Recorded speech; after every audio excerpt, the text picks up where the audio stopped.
बब्बू बराल साहब, शौकी खान और उमर शरीफ साहब, मोइन अख्तर ये ज़िंदा होते तो वो भी हंसते और इस पर प्रोग्राम करते। एक बयान दिया है मरीम नवाज़ साहबा ने, उन्होंने कहा कि आप इमरान खान को मुखातब करके कहा कि अपने बेटे लंदन में हैं, कौम के बेटे यहाँ डंडे खा रहे हैं। अब सोचिए, यानी मैं सोचता हूँ कि ये कितनी ढिठाई से, कितना पक्का मुंह करके ये अजीब व गरीब मज़का खेज़ बयान देते हैं और फिर उस पर माज़रत भी नहीं करते। अब सोचिए कि इमरान खान के दोनों बेटे जिनका सियासत से कोई तल्लुक़ ही नहीं, जो कभी अगर यहाँ आते हैं तो सिर्फ़ बाप को मिलने के लिए आते हैं,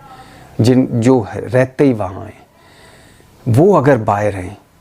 तो वो हसन नवाज़ और हुसैन नवाज़ जो मरीम के दोनों बरादर हैं, नवाज़ शरीफ के बेटे हैं, लख्त जिगर हैं, जो जब हाउस ऑफ शरीफ की हुकूमत आती है तो वो पीएम हाउस में उनके डेरे होते हैं